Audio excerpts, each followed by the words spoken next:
E aí galera, beleza? Como é que vocês estão? Meus amigos, eu separei o vídeo de hoje em 4 grandes blocos, cada um deles com vários temas. Quero abrir falando algumas notícias positivas do governo federal, falar sobre Bolsonaro no hospital, falar sobre a saída do ministro da Educação e algumas coisinhas.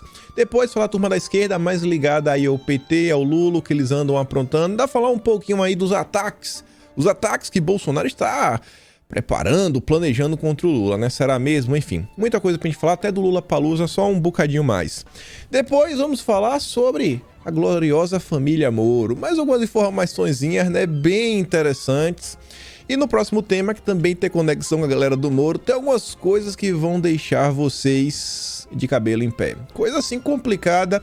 Vamos falar sobre até o Fernando Henrique Cardoso, FHC, o instituto dele, algumas pautas aí que Sérgio Moro sempre está defendendo, principalmente de forma assim bem recente, enfim, muita coisa pra gente comentar sobre essa questão que envolve agenda verde, mostrar para vocês algumas coisas que o governo federal fez e que talvez, né, sejam a razão ou um dos motivos de que Bolsonaro é tão pressionado pelos mais diversos setores aí da esquerda. Enfim, muita coisa, vamos começar, que é para dar tempo de falar sobre tudo.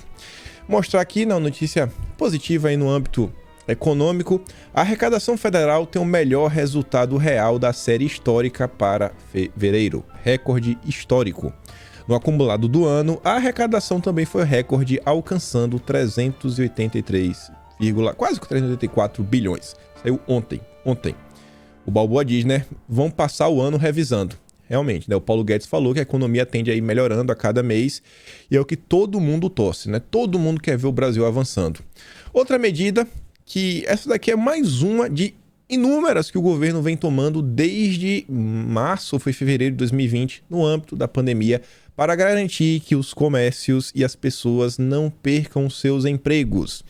A Anitta fala o seguinte: oi tio, oi tia, você sabe o que é o Sim Digital?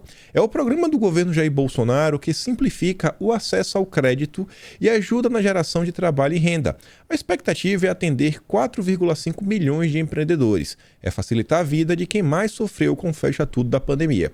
E é um sistema aí, o governo federal simplifica acesso ao crédito para pequenos e microempreendedores. O pessoal que está aí meio apertado, quer fazer alguma melhoriazinha, aí tem alguns vídeos, tem alguns relatos, a gente colocou lá o vídeo no Twitter dela. Vamos continuar avançando. Uma notícia aqui que quero analisá-la um pouco, quem sabe um pouco mais na frente o vídeo, mas vejam só, né? Os comunas ampliam compra de carne bovina do Brasil. Isso aqui eu achei interessante porque ontem, né, a turma do Moro tava falando que o agro aí do Brasil, na pecuária, não pode continuar do jeito que tá, não pode ficar só se fiando aí na Ásia, etc. E nos últimos meses, não só isso daqui, né, os comunas estão aumentando as compras, mas como o mercado de carnes brasileiro, ele está entrando em outros países. Inclusive a Teresa Cristina, né, voltou do Canadá falando, ó, tá liberado, viu galera? Tá liberado carne brasileira no Canadá. Então, para quem joga contra, para quem torce que o agro do Brasil sofra problemas, teve um dia não tão bom, né? O Constantino diz, oi Google, o governo Bolsonaro não era um pária internacional irresponsável, com críticas ao regime, né, que prejudicaria as nossas exportações? Na realidade não para em pé, né? Enfim, notícia aqui que espero que isso seja mais um susto, mais uma vez, né? Bolsonaro aí deu entrada no hospital, sentiu uma indisposição. Vamos ver a peça, né? Não deve estar bebendo água, não deve estar comendo uma saladinha, daquele jeito, né? Bruto da vida, comendo pastel, caldo de cana. A gente espera aí que nos próximos dias, né, seja aí como foram as vezes passadas, no máximo um diazinho no hospital e tudo bem. Orem pelo presidente, né? Mas, ô velhinho cabeça dura, viu? Ô senhorzinho cabeça dura, tinha de falar. Adora deixar os outros preocupados. E ontem teve uma notícia que foi relevante. Foi a saída do ministro da Educação. E aqui a gente tem algumas coisinhas a falar, inclusive alguns pontos para levantar, que inclusive pode ser um dos temas do vídeo de amanhã. Quando eu dei olhando assim, algumas coisas bem interessantes, que vão deixar... Assim, eu já comento, mas olha só, ele postou lá uma carta aos brasileiros. Quero destacar aqui só alguns pontos do ministro. Ele fala o seguinte, que desde o dia 21 de março, minha vida sofreu uma grande transformação. Eu não consigo entender assim, a pressão que ele deve estar sofrendo, deve estar punk, não é coisa pequena, porque também não é só ele, é toda a família, né? Imagina, pô, o cara tem filho, tem esposa, é a imprensa batendo o tempo todo na TV. E foi o ministro que pediu para ser exonerado, uma exoneração a pedido. Lá na frente da carta, ele faz questão de frisar mais uma vez, relembrar, ó, eu mesmo, quando tive conhecimento das denúncias em agosto de 2021, encaminhei de imediato expediente à CGU, para que seja tudo apurado, bonitinho, e bora investigar.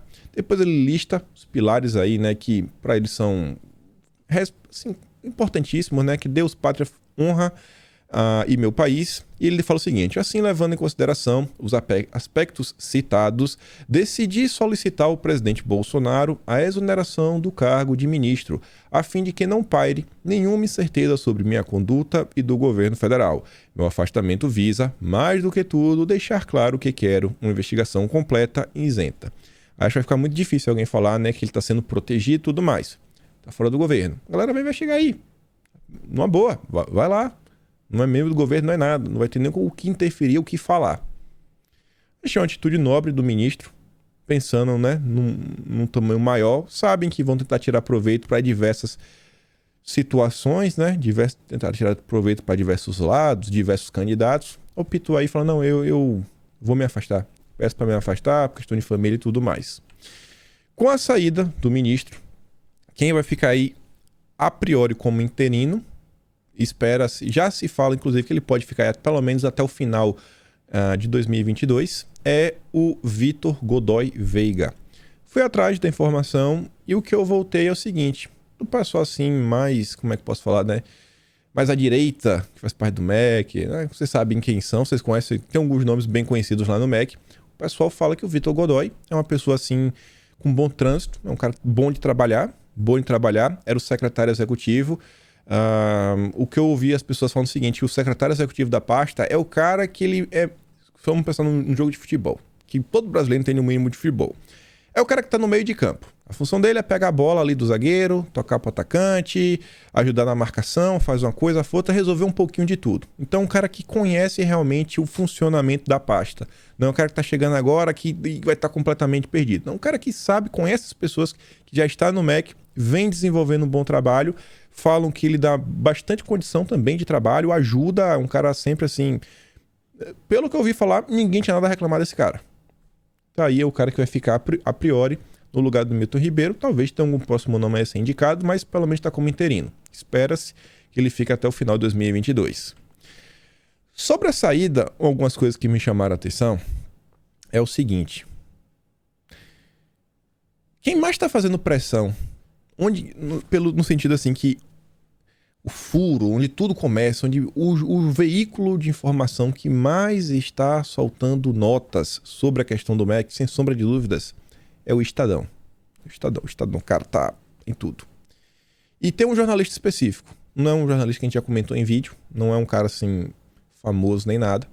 Só que comecei a dar um bisu aqui, um bisu acolá. Vale a pena dar uma olhada. Vale a pena, cantem até a bola, né? Normalmente sempre que eu falo que vale a pena dar uma olhada, cantar a bola, sempre tem alguém que acaba dando uma olhada, acaba aparecendo no Twitter alguma coisa, a gente acaba trazendo em vídeo. Mas vale a pena ficar olhando, né? Quem é? Hoje mesmo, se eu olhar as últimas horas, tem um jornalista a trocentas matérias sobre a questão da saída do ministro. Amanhã, dependente, comenta um pouco sobre isso, que vale a pena.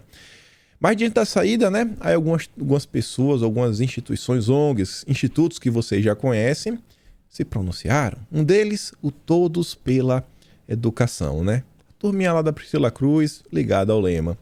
Aí temos aqui nossos dois especialistas em educação, a Ilona Bexhazy, que era do MEC no passado, e o Arthur. A Ilona fala o seguinte: os vassalos dos bilionários comemorando a saída de mais um ministro da educação. Será que teremos um ongueiro que os deixe felizes? E o Arthur fala o seguinte: perceba, a ONG da Priscila Cruz faz intensa campanha contra o MEC. Os reais motivos. Primeiro, o MEC voltou a alfabetizar de verdade as crianças, mostrando que os métodos da moda são pura aventura. 2. MEC assumiu a condução das políticas públicas, tirando das ONGs ideológicas, né, esse indevido poder. Isso é importante. As políticas públicas, o fomento, né, dar esse direcionamento, montar as diretrizes do ensino brasileiro. Guarda isso. O Arthur ainda comenta o seguinte, né? Ponto importantíssimo, a questão do SNE, ele tá por dentro. O Todos pela Educação ainda diz, ó: por que celebrar o avanço do Sistema Nacional de Educação, né? O SUS da educação, o soviete brasileiro. Siga o fio e veja 6 mudanças positivas. Será que realmente é positiva? Aí você veja o primeiro ponto. Não vou mostrar o fio inteiro, não. Garantia de uma trajetória escolar harmônica aos nossos estudantes. Estados e municípios decidindo a trajetória escolar do aluno de forma integrada, desde a educação infantil até o ensino médio. E o Arthur explica. Essa ideia aí, quando o SNE, né, fala de trajetória harmônica entre estados e municípios, isso na verdade é uma única forma ideológica de pensar e ensinar. Uma única ideologia. Ali, do início até o fim. Tudo arrumadinho. Enquanto isso, o dinheiro e o conteúdo da educação estarão na mão de sindicatos, sem que a família possa decidir. Claro que a ONG está preocupada com a educação. As ONGs estão muito preocupadas. E esse final aí junta com essa questão das diretrizes, porque o PLP 235, que visa aí sobre o SNE, ele fala que basicamente no final do dia, né, não será o MEC que vai direcionar, né, os rumos da educação brasileira, e sim vai descentralizar. No final da ponta da linha, em termos práticos, vai ficar meio que na mão das ONGs. Vocês não acham estranho, lançar a pergunta até falando na hora do strike, vocês não acham estranho que nesse mesmo período que estão tentando avançar com o SNE, que vai tirar poderes do MEC, apareça um escândalo envolvendo o MEC, né, o ministro, tá vendo aí? Tá vendo como o MEC é um problema? Mais um motivo para a gente aprovar o PLP 235. Tira do MEC. O MEC é um problema. As ONGs são comprometidas. Vai vendo, vai vendo, vai vendo. Então, antes que eu não coloquei aqui, mas só comentar rápido. O presidente da Petrobras, o antigo, né, o Luna, saiu. Entrou um cara novo aí. Não tenho muita informação sobre ele. É um cara que... economia, assim, meio economista, mas na linha liberal, é contra a intervenção de preços. A imprensa não conseguiu criticar muito, também não conseguiu falar nada, não conseguiram bater muito em Bolsonaro, e foi isso daí. Observar e ver os próximos dias. A saída do Luna aí já vinha sendo conversada há pelo menos 2 semanas, 1 semana e meia, para quem acompanhava na imprensa, já era meio que esperado. Enfim, vamos aqui pro próximo tema e vejam só. Quem assistiu o vídeo ontem, eu falei o seguinte, ó. Olha que o Lollapalooza não quer entrar no mérito da decisão. Quer entrar no mérito porque tem alguns assuntos que às vezes assim, agora eu discordo bastante como algumas pessoas, né, de direita às vezes lidam, né? Quem assistiu Hora no Strike ontem eu até falei o seguinte, pô, cara, na boa, eu não vi propaganda eleitoral, porque a meu ver é o seguinte, a propaganda eleitoral é quando você tem um candidato ou partido fazendo campanha. Eu não vi um PT no Lollapalooza, eu não vi o Lula lá, eu vi os artistas. E eu vejo assim que quando é a direita, grande parte da direita, né, quando, sei lá, o Zezé de Camargo, quando é o Gustavo Lima mandando um salve para Bolsonaro, uma indiretinha, aí todo mundo gosta, todo mundo compartilha, todo mundo acha bacana. Então, eu acho que é meio essa questão do jogo. Do mesmo jeito que eu não espero ver o Pablo Vittar cantando em Barretos, né, nos rodeios, eu não acho que a gente vai ver o Gustavo Lima cantando lá no Lollapalooza. Cada um tem seu espaço, né, esquerda e direita é do jogo. E eu só analisei algumas coisas, né, do pessoal da esquerda, e vejam só. Isso daqui também é bom para fazer mais uma reflexão, né? Vi muita gente, mas muita gente tacando o pau em Bolsonaro. Bolsonaro é um vagabundo, Bolsonaro isso daí, ó. Dizia que defendia a liberdade, blá, blá. Eu tô falando do pessoal da direita. Não tô falando do pessoal da imprensa, o pessoal da direita, principalmente os super conservadores. Eu falei, mas rapaz, tacando o pau em Bolsonaro de novo. Todo dia arranja uma razão para criticar Bolsonaro. Todo santo dia. E se tem uma coisa que, assim, esses 3 anos e 3 meses aí ensinaram, é assim, cara, espera um pouquinho. Espera às vezes um dia. Às vezes um dia é o suficiente para você entender o que realmente está acontecendo. Antes de sair gritando, espera um pouquinho. Eu acho que Bolsonaro já deu, assim, diversas razões para você pelo menos dar um voto de confiança. Aí para todo mundo que tava lá atacando o pau, que Bolsonaro tava apoiando a censura e tudo mais, que é contra a liberdade de expressão, saiu a matéria. Essa matéria eu fiz questão de trazer, ó, quem soltou. Quem trouxe, pelo menos do que eu apurei em primeira mão, foi a Mônica Bergamo. Vocês acham que a Mônica Bergamo, ela, sei lá, é a favor de Bolsonaro? Vocês acham isso? Vocês acham que a Mônica Bergamo faria questão de falar que foi Bolsonaro que ordenou que o PL retirasse a ação? Ela podia só falar, não, PL retiração. E ainda falar que foi alguém que decidiu, que que Bolsonaro é maluco. Não, fez questão de falar. Foi Bolsonaro. E não foi porque pegou ruim nas redes, não. Ela podia ter dito. Ela podia ter dito, não, Bolsonaro pediu pra tirar porque a repercussão nas redes sociais foi ruim. Palavras da Mônica Bergamo.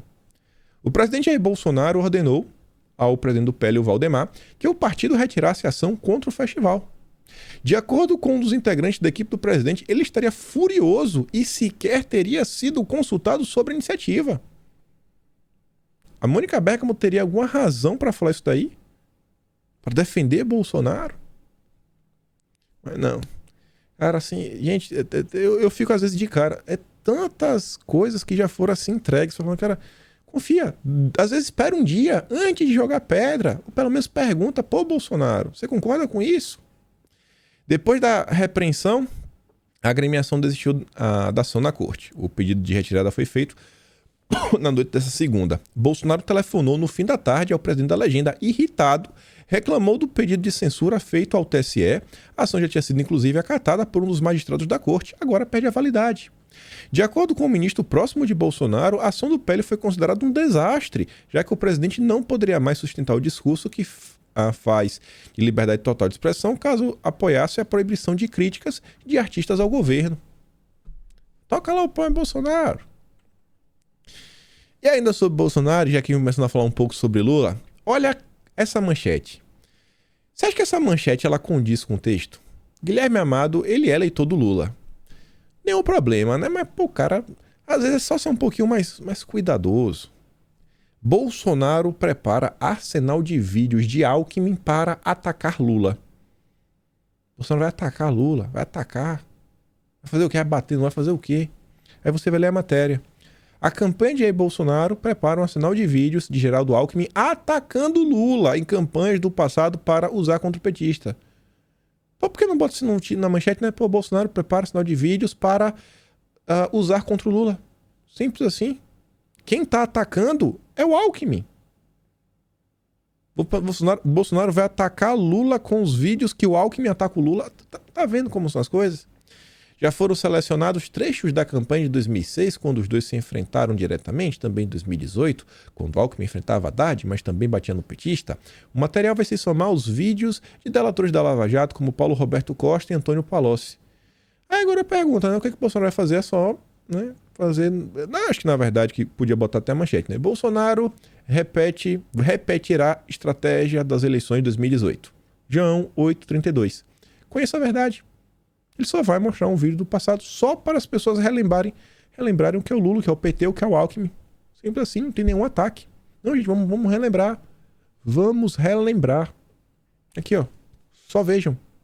Mas a imprensa, né, tem que criar narrativa. Uma coisa aqui que dá uma tristeza, eu concordo assim com a Atsuka, ela fala o seguinte, ó. Por vezes nos desgastamos tanto por pessoas ou assuntos para no final a vítima, né? A vítima te dá uma banana. A Arquidiocese de Curitiba se opõe à cassação de vereador petista que invadiu a igreja. Movimentação, né, contra o ismo é legítima, informou o documento. Acho que vocês sabem, né, que o PT tem uma força assim considerável dentro da Igreja Católica, né? Também na CNBB. Complicado. Olha, mais um candidato lulista. Luxemburgo. Filia-se ao PSB e deve concorrer por Tocantins. A Elisa trouxe aqui a matéria. O técnico de futebol está afinado com apoio do partido à candidatura de Lula. Diz aí o Siqueira, né? Não, tá todo mundo aqui alinhado ao Lula. E a Elisa relembra a matéria aqui da Veja de 2012. Luxemburgo é condenado por fraude em Tocantins. Pena de 1 ano e meio de prisão foi substituída por prestações de serviços. Bem, né? Candidato do Lula. Podcast do PT para atrair eleitorado evangélico é suspenso em meio a divergências. Não colou. E Elisa fala, né? Pô, acabou o amor ou o fato do pastor do Lula ter sido preso em 2014 por posse de drogas e arma de fogo em Foz do Iguaçu? Isso me pegou mal. A Globo também fez uma matéria, mas não estava achando. Eu tinha lido nos últimos dias falando que o podcast do Moro também desapareceu, que ninguém mais escuta falar, só teve um episódio só. Cadê o Moro, né? Acho que não colou muito bem, né? Coitado do Moro. Mas a gente vai falar mais dele logo menos. Na verdade, aqui, era pra ter botado aqui a troca de de temas. Mas vejam só, sinto drama. Lá vai o Dom. Esse Dom tá demais, viu? O Dom aí tá, vixi, tava só no bizuzinho lá do Facebook. Descobrimos que o Edmar, né? O nosso carinha aí que desenvolveu o software de mensagens automáticas, que é amigo do irmão de Sérgio Moro. Vejam só. Em 2020, ele já era MBL. Ele já era Arthur Duval antes de ser moda. Tá todo mundo junto e misturado, ó. 14 de novembro de 2020. Eu não falei que nem te conto. Olha só que interessante, né? Acho que se procurar mais, acha mais coisa, viu? Quanto mais cava, mais coisa aparece. Mas vamos começar agora a falar Moro, né? Vamos falar da família Moro, tem umas coisas bem interessantes. É um tema assim, juro pra vocês, pessoal, juro por Deus de coração. Não quero puxar o peso pro meu lado, não quero aparecer nem nada. Não preciso nem ser citado. Na boa, não preciso nem ser citado.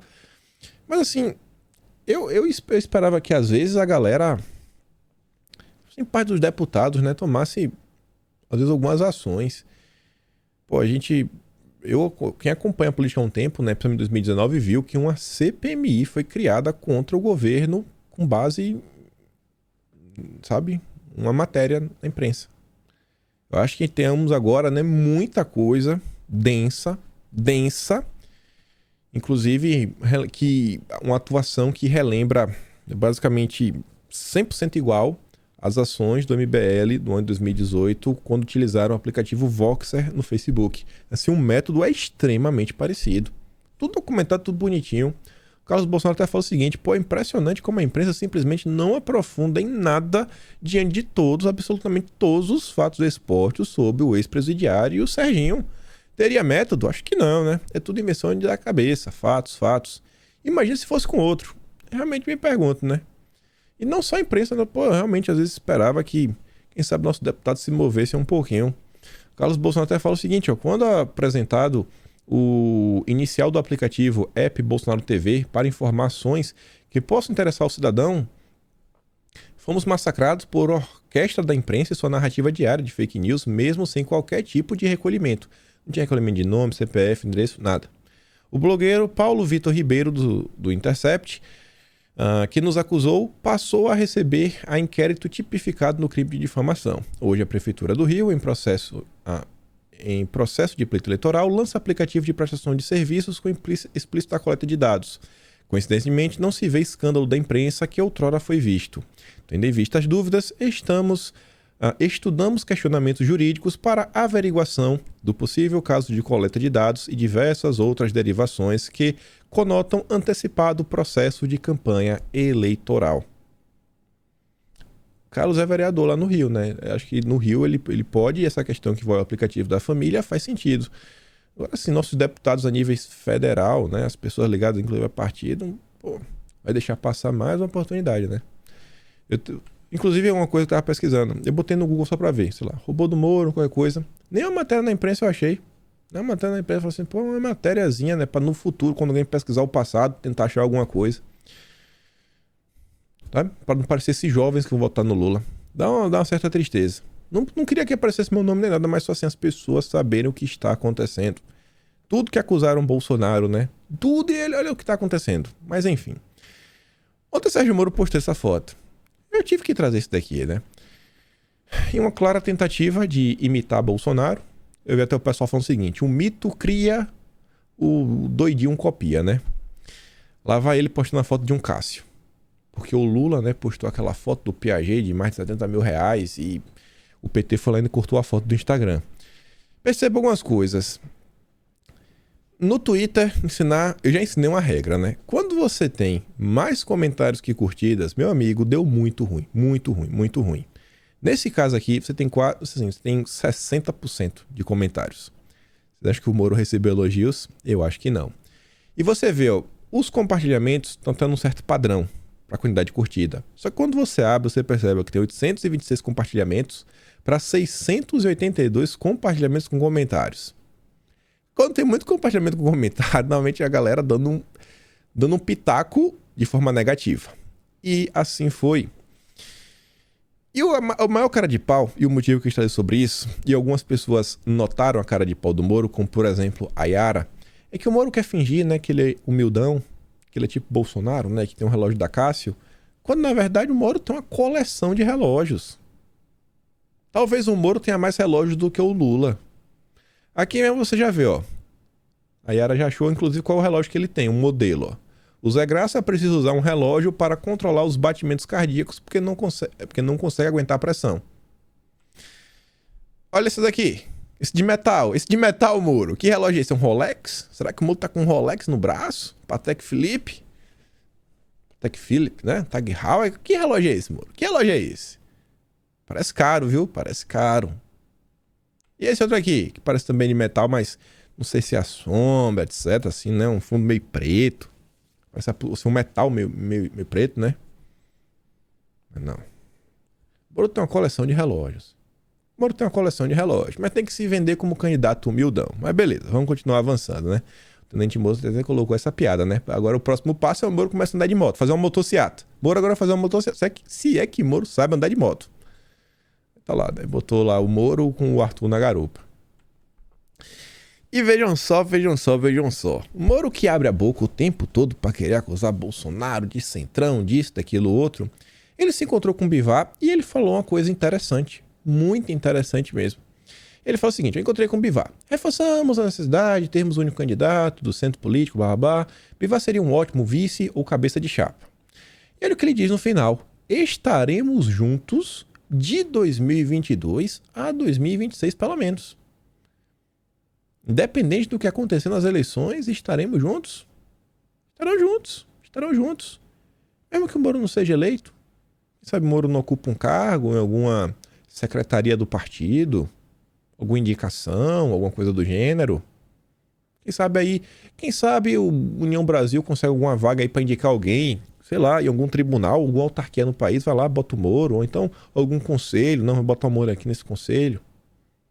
Informação interessante. E ainda fica mais interessante essa questão que o Moro vai estar junto do União Brasil por 4 anos, fechado, quando você vê que o MBL vai para o União Brasil. E o antagonista noticia isso falando: a mudança foi antecipada pelo antagonista.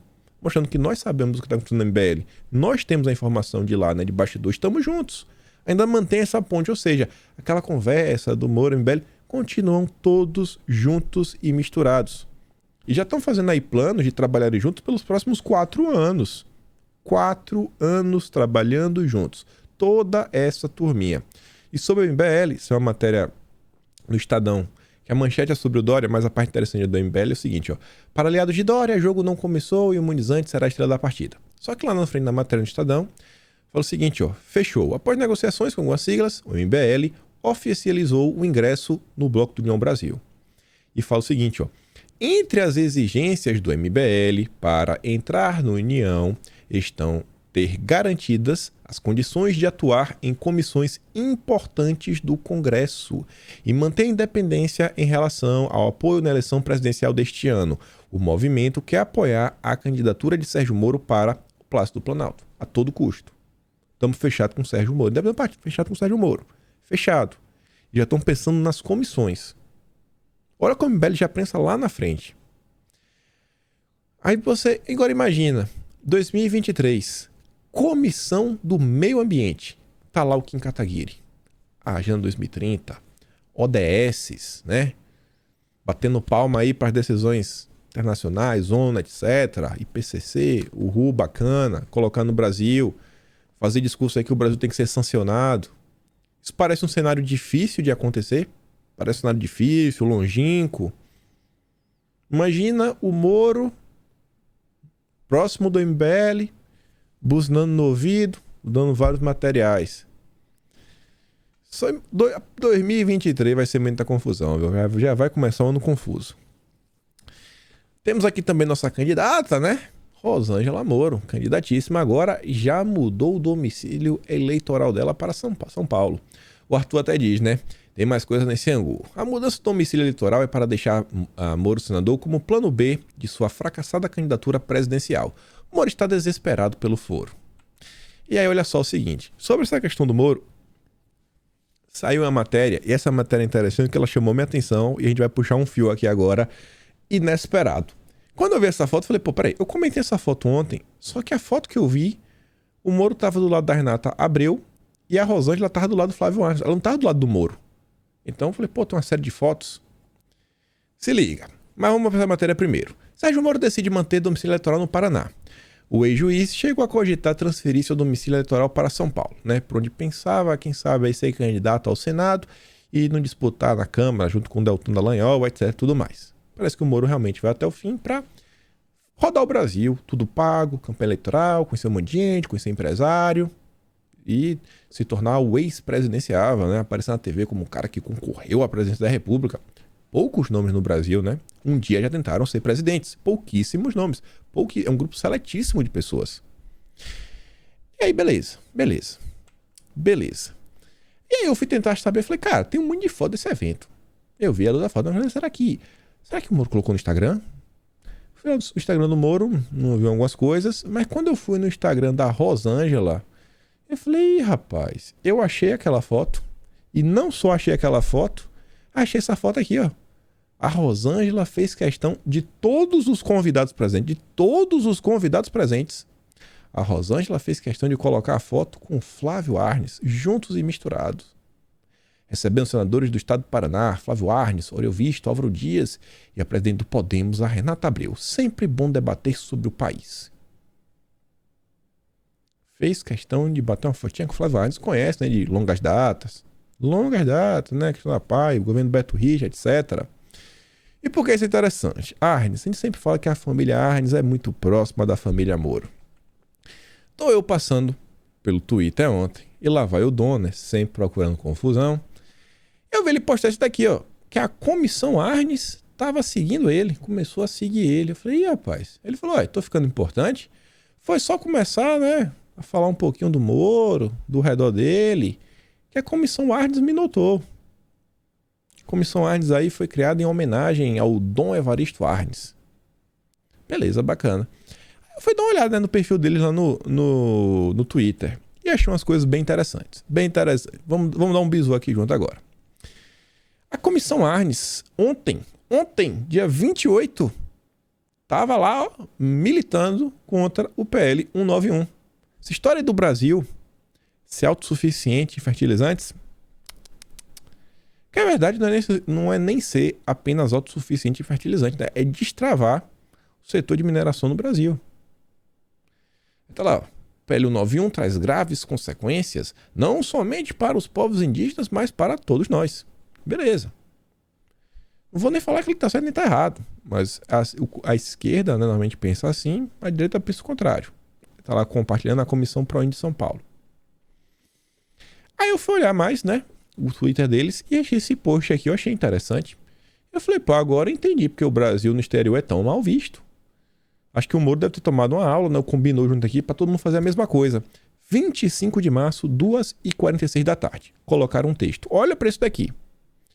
Congressistas dos Estados Unidos recebem alerta sobre riscos a eleições no Brasil. A turma que acusa Bolsonaro, né, a direita, de ser entreguista, né, ser capaz dos americanos, a turma alertou os congressistas americanos. Não é que os congressistas assim, não, ó, tô ligando para vocês no Brasil, vocês podem me informar como é que tá sendo. Não. Representada pela fundadora Maria Hermínia Tavares, a comissão Arnes participou do Civil Society Briefing on Brazil Presidential Elections, falando sobre os riscos da eleição no Brasil. Aí eu falei a matéria. Fala o seguinte, ó, organizado pelo recém-criado Washington Brazil Office e pelo Washington Office of Latin America, o encontro informou e alertou integrantes do Poder Legislativo estadunidense sobre as ameaças feitas pelo governo de Jair Bolsonaro à integridade do processo eleitoral deste ano de 2022. Participaram 16 assessores atuantes na Comissão de Relações Exteriores da Câmara de Deputados ou pertencentes a gabinetes de parlamentares mais ligados a assuntos latino-americanos. Já pensou isso aí? A ONG no Brasil tá indo dar aula para os americanos que, olha, presta atenção no Brasil, o caos acontecendo. Quem estava neste evento, além da Comissão Arnes? Artigo 19, é uma ONG que em determinado momento já recebeu apoio da Open Society Foundation, Pacto pela Democracia E olha essa última, né? O representante estava lá, Alberto Cantalice, representando a Fundação Perseu Abramo, a fundação dos intelectuais do PT. O PT está avisando aos Estados Unidos para tomar cuidado com o Bolsonaro. O PT que tanto criticava o imperialismo americano. O PT, pessoal. Olha o nível da hipocrisia. O PT, Fundação Perseu Abramo, falando para congressista estadunidense, ó, cuidado com as ameaças de Bolsonaro. O nível de hipocrisia das coisas que acontecem é inacreditável. É inacreditável. Inacreditável. Mas tem mais coisa. Temos mais coisas. Ainda sobre essa turma, pra gente entrar aqui nesse último bloco. Muita informação agora. Tô eu passando também lá pelo Twitter, e tem tudo a ver com isso daí, PL 191, mineração, etc. E a Fataha Buka, minha tia, eu não sei pronunciar o nome da senhora, mas espero que seja assim. Ela me postou um negócio que eu botei a mão na cabeça e falei, rapaz... Ela fala o seguinte, ó, querem ver a conexão entre FHC, a viagem de Moro à Europa, as viagens de Eduardo Leite... Cara, eu nem precisei ler o resto. Eu falei, peraí. FHC, Moro, Eduardo Leite, já me interessei, vamos ver. Ela me traz aqui esse print. Futuriblis. Eu falei, o que é isso aí? Aí tem lá uns temas, né? 1, 2, 3, 4, 5, né? O sistema de crédito social dos comunas, como Pequim avalia, recompensa e pune sua população, pandemia no Brasil, pandemia e aquecimento global, os obstáculos à transição energética. Eu falei, ó, esse tema aqui estão conversando demais. Transição energética é o assunto do momento. O Moro falou, né, que o Brasil tem que ver aí como é que vai se posicionar nesse novo contexto, energia verde, biocombustível, hidrogênio verde, biocombustível, né, que ele disse. E mais outro, ó, transição energética, comunas, Estados Unidos, União Europeia. Falei, rapaz, tá estranho. Mas foi a primeira postagem. Aí ela traz outra. Aí ela trouxe outra. Quando você vai ver esse Futuriblis, isso daqui, né? Essa revista. O que é essa revista? Olha só. Futuriblis em português.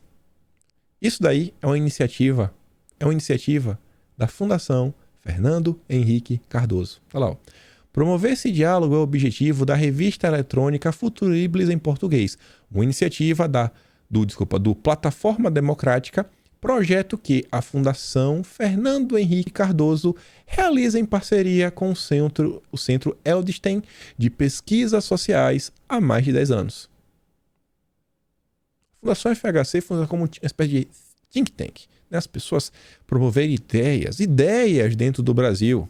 Eu falei, rapaz, essas ideias aí, né? Realmente a gente tá vendo ser discutidas hoje.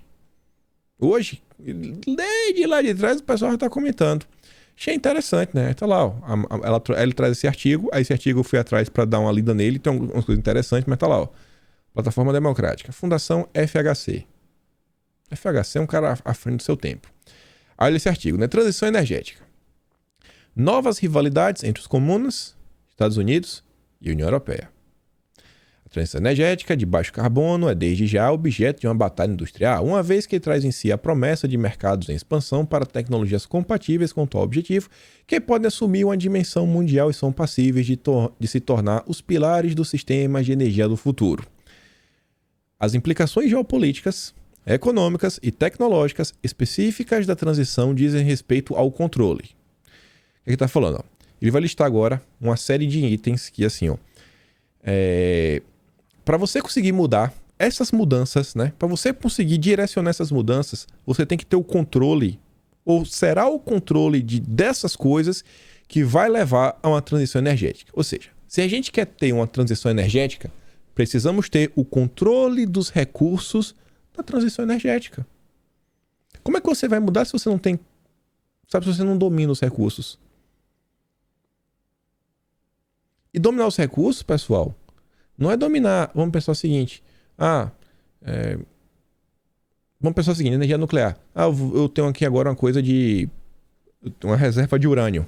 Não é isso. Não é só isso. Várias coisas dentro da engenharia dependem do que eles chamam de metais críticos. Baterias dependem de lítio. Anualmente, acho que o mundo produz 200 e poucos mil quilos de lítio, 200 e poucas mil toneladas de lítio. É o que o mundo produz. Você não consegue produzir mais lítio. Então, é limitado o estoque de bateria que pode ser produzido anualmente. E aí pensa, é computador, é celular, é carro elétrico, é tudo. Tudo. Então, você tem que ter o controle sobre terras raras, enriquecimento, tratamento de minerais convencionais como cobre, ferro, urânio, também areia, água. Aí você vê, a PL 191 pode destravar muita coisa. PL 191 pode destravar muita coisa. Pode colocar o Brasil como um polo que tem um domínio que também exporta esses tais metais críticos. A gente vai falar mais sobre eles. Isso também envolve uma questão que envolve tecnologias, inovações, propriedade intelectual. Você ter o domínio sobre a inteligência, saber construir esse aparato para transição, desde turbinas elétricas, turbina para energia eólica, etc. Né? Controle dos mercados. Você ter o controle dos mercados é importante. E nisso você vê, né? A União Europeia, né, tem o tal do Gateway, que é o rival do Nova Rota da Seda, e os comunas têm a Nova Rota da Seda. Todo mundo está tentando aí botar a mão nos mercados. Aí você tem que ter o controle dos ativos. Né? Se você quiser direcionar essa transição energética, você tem que ter o controle do ativo, você poder botar o dedo, que seria basicamente o controle das empresas, as grandes empresas que participam do setor, que também são foco, né, da Nova Rota da Seda, por exemplo. Você ter aí, a gente tem aqui, eu comprei a questão aqui as concessionárias de energia elétrica da cidade, isso, aquilo, outro. E esse daqui tá grifado de laranja porque eu não tá conseguindo marcar de outras cores. Controle das normas. Para você fazer uma transição energética, você tem que ter o controle das normas. Leia-se do compliance. O que é o compliance? O compliance é um conjunto de normas, um conjunto de regras. E aí das normas de eletricidade, baterias, mobilidade elétrica, interconexões, redes, proteção de dados, etc. Olha o ESG aí. Olha o ESG. Você quer fazer uma transição energética? Você tem que dominar a agenda de compliance. Aí, de informações de imagem. Mas continua. A vulnerabilidade face aos metais críticos. Uma criticidade econômica, industrial, ambiental e geoeconômica. As economias dos mais diversos países têm necessidade crescente de metais críticos e terras raras para as indústrias de defesa, eletrônica e comunicação. Também as tecnologias da transição energética de baixo carbono, ligas, ímãs permanentes, presentes em cerca de 2/3 das turbinas eólicas, LEDs, painéis solares, vidro, redes inteligentes, tecnologias digitais, baterias dependentes de acesso a esses insumos. Esses chamados metais críticos ou estratégicos possuem excepcionais propriedades ópticas, catalíticas, químicas, magnéticas e semicondutoras, como é o caso do neodímio e do samário, e permitem notadamente a fabricação de ímãs ultrapotentes. Estes cerca de 30 metais são indispensáveis e de difícil substituição. Então, quando se fala, vamos destravar o PL 191, beleza, aqui a gente está se preocupando em primeiro lugar com o agro, a questão aí do potássio, mas o Brasil, né, as reservas minerais do Brasil, meu amigo, a esses desafios geológicos vêm somar-se os desafios ambientais, uma vez que seu refino consome grande quantidade de água, energia elétrica e, em muitos casos, produtos químicos no âmbito de tratamentos hidrometalúrgicos como ácido, etc. E falar tudo mais, então você vê a questão ambiental, tem a questão ambiental também, né? Então, porque isso é meio perigoso, o manuseio dessas coisas, não pode ser assim de qualquer jeito. Isso eu quero trazer esses 2 parágrafos. A oferta desses metais está concentrada num pequeno número de países. E muitos deles não são da OCDE, só 2 são: Canadá, Chile e Austrália. Mas a maior parte, olha os países que têm essas reservas: os comunas, Congo, Argentina, Bolívia, Rússia, África do Sul, Cazaquistão e Brasil. Olha o Brasil. Olha o Brasil. E todo mundo aí preocupado. Não sei o que, esse negócio ambiental, não pode fazer isso, não pode fazer aquilo outro. Porque a preocupação desse pessoal é o seguinte: enquanto o Brasil não for uma democracia ocidental, né, não tiver sob o poder e o domínio de determinadas pessoas, o Brasil não pode avançar. Não pode. Esse negócio do Brasil ser independente, esse negócio do Brasil fazendo negócio com todo mundo para tirar proveito para si e colocar o Brasil em primeiro lugar, esse negócio não presta. Esse negócio não presta. E termina falando: a natureza oligopolista dos mercados a concentração desses recursos em um reduzido número de países não membros da OCDE e o fato desses recursos estarem nas mãos de potências como os comunas e a Rússia, cujas relações com a União Europeia e Estados Unidos são por vezes conflituosas, esse artigo é de setembro de 2020, geram riscos de obstrução do acesso a eles, quando não de cartelização, o que pode resultar no aumento dos custos de transição energética e ameaçar ou mesmo bloquear o desenvolvimento das indústrias nacionais. Sobretudo porque tem se acirrado a competição, etc., esse país, etc. Você vê, o pessoal já estava preocupado com isso daí há muito tempo. Mas mesmo com o que está acontecendo agora na Europa, sabendo de todos os problemas, a galera continua pisando no acelerador nessa agenda, sabendo que essa agenda ela tem limitações. Essa agenda ela tem coisas que ela trava, que são imposições físicas. Não é assim, eu quero me tornar um país verde, eu vou me tornar, cara. Não é assim, não é assim. O mundo em nome, né, de salvar o planeta, o clima, etc., vão pagar um preço caro. Mas beleza. Aí olha isso daqui. Vai fazer mais sentido com a imagem, com a foto. Falo mais uma vez. Vocês acham que é natural, é apenas uma mera coincidência, a Globo fazer um remake do Pantanal? Eu fui dar um bisu só pra ver o que tava no primeiro episódio. Falei, cara, deixa eu ver quais as agendas que eles vão tentar falar. Já estão falando de disputa de terras. Não, que isso aqui e tudo mais. Daqui a pouco vamos falar em grileiro. Daqui a pouco. Porque uma das coisas que estão aí, né? Licenciamento. A própria esquerda fala que esse negócio é de licenciamento ambiental, regularização fundiária, que o governo quer aprovar. Isso daí é grilagem. É a pele da grilagem. Eu falei, lá vem a Globo. E o tema pra vocês verem, né? O Twitter tava promovendo, Pantanal Watch Party, dando destaque a tweets de famosos, verificados, estrelas e tudo mais. Aí pega tudo isso. O Dudu, né? O Dudu curte essa agenda. Curte. Já visitou muita gente aí, já rodou o mundo também. Olha com quem o Dudu tava. Luciano Huck e o Paulo Artung. Paulo Artung do Renova BR, que não só forma candidatos, mas também, né, candidatos pensantes, que tem uma certa agenda, isso, aquilo, outro. E o Luciano Huck. Luciano Huck, eu acho que não é qualquer um, né? Acho que é alguém que tem um poderzinho assim dentro da Globo. Enfim, né? Vamos ficar de olho. Vamos ficar de olho, mas vamos continuar falando. Vamos continuar falando. Essa matéria saiu ontem na Folha de São Paulo. Open Society.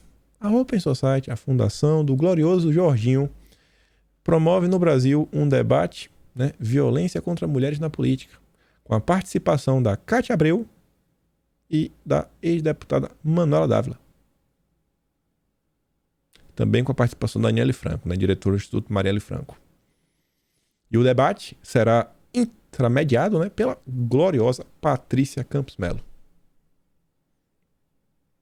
E segue avançando no Brasil, né? A esquerda segue avançando. Debate, isso, aquilo, outro. Me deparei com isso aqui também, falei, rapaz, BlackRock, o maior fundo de investimentos, né, do planeta, eles têm uma carteira aí de 10 trilhões de dólares, muito maior do que o PIB brasileiro. O PIB inteiro do Brasil é menor do que a BlackRock. Imagina a quantidade de empresas, investimento que esse pessoal tem e controla. 10 trilhões. Tenta pensar o que seria 10 trilhões. Tenta pensar que sei lá, como é o nome dele? O Elon Musk, acho que o Elon Musk tem 180 bilhões de dólares. Caraca, bicho. Assim, se você bota 6 Elon Musk junto, dá 1 trilhão. 6, o mais rico do mundo. A BlackRock tem 10. Aí o CEO deles falando, né, o Larry Fink, diz que a situação na Rússia e Ucrânia está derrubando a ordem mundial e acabará com a globalização. O mundo está passando por uma transformação. O ataque brutal, né, blá, blá, blá, derrubou a ordem mundial, que estava em vigor desde o fim da questão da Guerra Fria há mais de 30 anos. Ou seja, né, uma nova ordem surge, emerge. Escreveu uma carta para os acionistas. A magnitude das ações da Rússia se estenderá nas próximas décadas e marcará um ponto de virada na ordem mundial da geopolítica, tendências macroeconômicas e mercados de capitais. O Moro voltou da Alemanha falando que lá eles só discutem a questão na Rússia, só. E ele vem voltando perguntando, né, em qual posição o Brasil vai se colocar nesse novo contexto? Parece que o Moro foi lá só para entender como é que isso aqui estava para acontecer. E como ele pode ajudar? Como ele pode ajudar? Falando um pouco sobre ele, olha como são as coisas. Isso é uma matéria no Globo, falando que inclusive os próprios aliados do Moro estavam criticando a ida dele lá na Alemanha. É uma viagem inadequada, afirmou o deputado José Nelto, que é do Podemos, é defensor da campanha dele. Ele fala: eu estou 24 horas por dia afiliando pré-candidatos a deputado federal e estadual. Essa é a missão de todo presidenciável. Estou trabalhando pro Moro, mas não está fazendo nada. Está fazendo coisa muito mais importante. Pessoas próximas à direção da sigla disseram sobre a condição de anonimato que a agenda gerou um mal-estar dentro da própria campanha. Além do momento inoportuno, há quem considere a viagem pouco relevante. Pouco relevante? Meu amigo, essa viagem diz muito. Porque, assim, a agenda do Moro, ela não está no Brasil. As preocupações do Moro não estão no Brasil.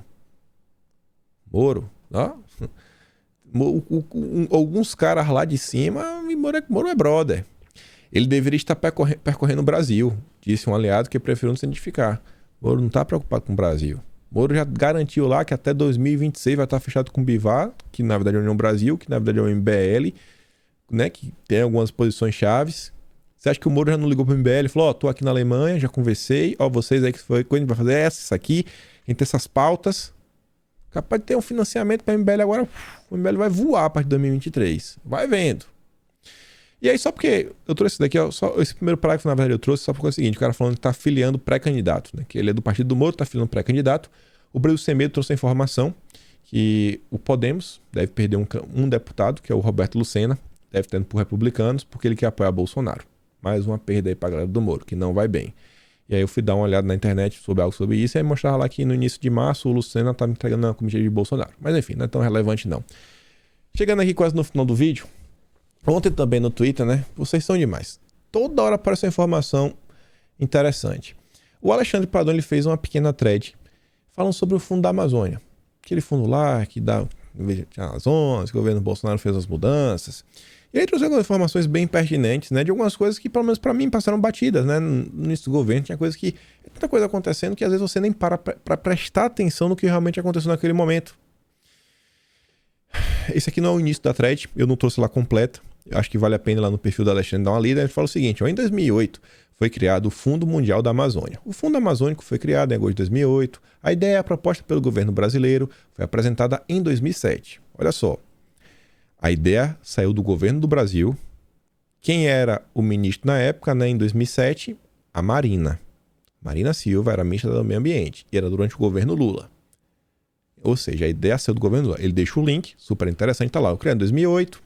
O Fundo Amazônia tem como objetivo fomentar projetos, combate ao desmatamento, blá blá blá. A Alemanha é um dos 3 doadores do fundo. Além dela, participam Noruega e Petrobras. Ela na frente assim, ó, por que foi criado? Por que foi criado? Tá lá, né? A ideia foi apresentada em 2007, durante a 13ª Conferência das Partes da UNFCCC, a Convenção Quadro das Nações Unidas sobre Mudança do Clima. Desde quando o pessoal está falando sobre isso? Beleza.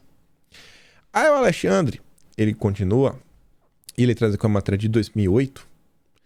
ONGs alemãs e brasileiras discutem questões ambientais na sede do WWF Brasil.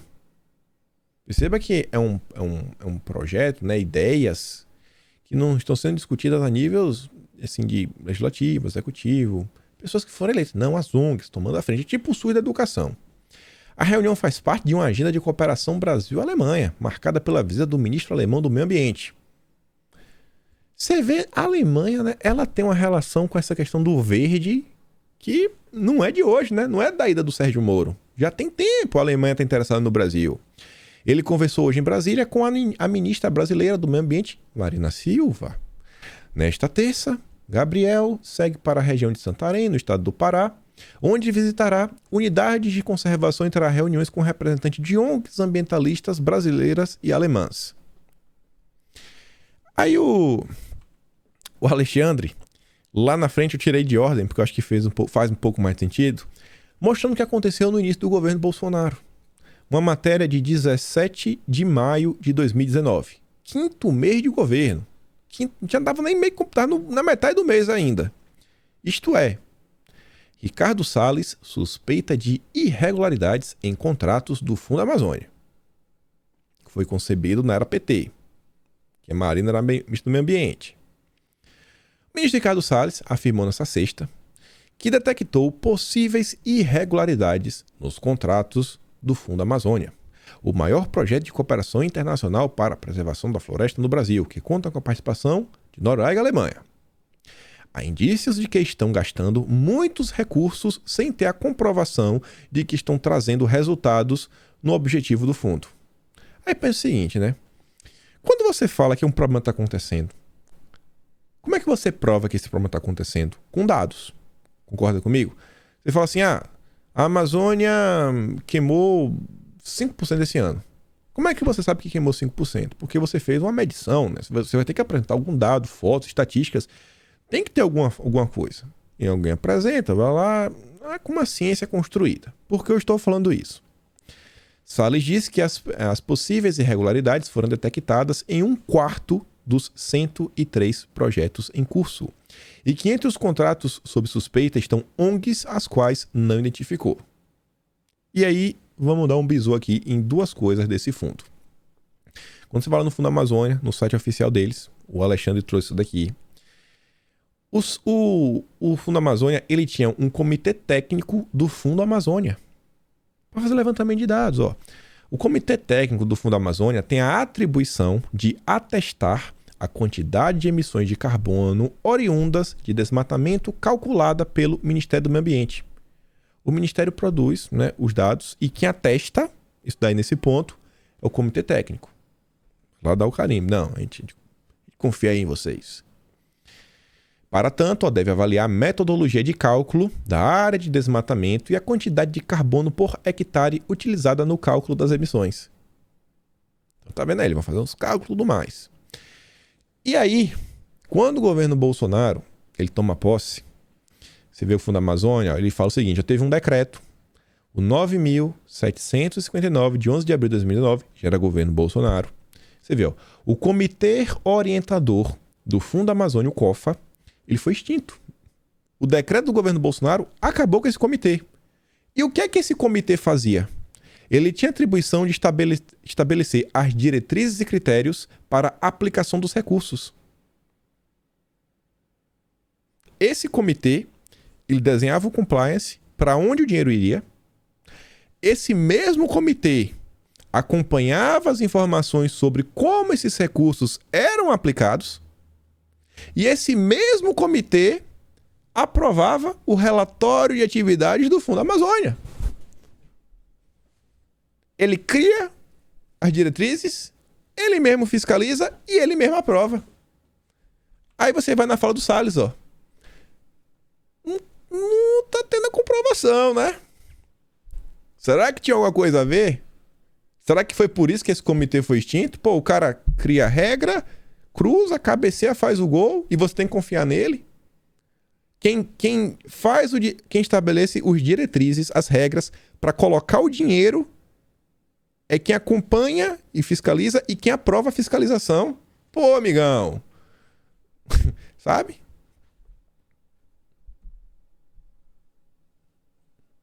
Pô, sacanagem, né? Sacanagem. Aí fica meio estranho. Pelo menos, né, para ser assim, um pouco uma coisa, quem desse o direcionamento, né, das regras para aplicar o dinheiro não poderia aprovar as contas. Tem que ser outra pessoa, né? Isso aí o próprio compliance defende. Aí você entende por que batem tanto no governo Bolsonaro nesse âmbito aí, né? Meio ambiente, etc. E para fechar o vídeo, isso aqui eu dei muita risada, porque meu amigo ele me recomendou esse livro esses dias. Ele falou, cara, você tem que ler esse livro, você quer? Tá lendo muita notícia, tá ouvindo um monte de podcast, tá lendo muito pouco, não sei o quê. Eu falei, mano, Deus vai mandar a informação.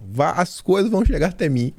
E aí me deparei com essa matéria que é exatamente sobre o livro que ele me recomendou. Ele me mandou assim umas 12 páginas. Um livro, eu li, bacana o livro mesmo, assim, as páginas assim, bem envolventes. É uma história.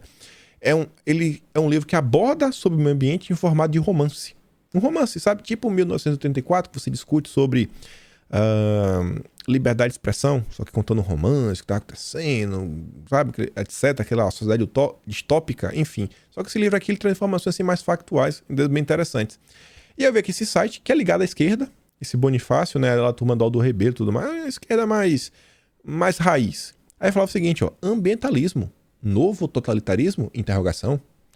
O livro O Reich Verde, publicado em 2019 pelo filósofo e jurista belga Driel Godefried, cuja versão em português foi recentemente lançada pela editora Armada, por passar um pouquinho de hora, vem momento oportuno refletir sobre a agenda ambientalista que tem ganhado cada dia mais importância no mundo empresarial, midiático, jurídico e geopolítico. Como exemplo recente, olha isso daqui. Temos as inúmeras declarações do secretário-geral da OTAN, Jens Stoltenberg, e a votação do Conselho de Segurança das Nações Unidas, realizada em 13 de dezembro de 2021. O que é que eles pretendiam? Estabelecer uma relação genérica entre as mudanças climáticas como ameaças à paz e à segurança internacional. Olha isso aí. Mudar o clima é um problema à segurança internacional. É basicamente o que está acontecendo na Europa.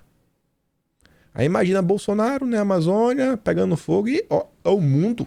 Bolsonaro está destruindo o planeta.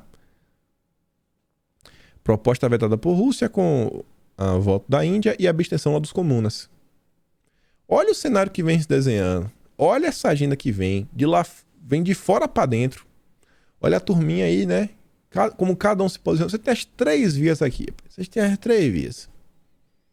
E aí você vê, né? Dentro dessas ideias, se você concorda com essas práticas, se você acha que esse é o melhor caminho para o Brasil, o caminho que vai salvar o planeta, enfim, você tem 3 candidatos aí. Eu acho que é muito fácil escolher, tá? Mais fácil do que nunca.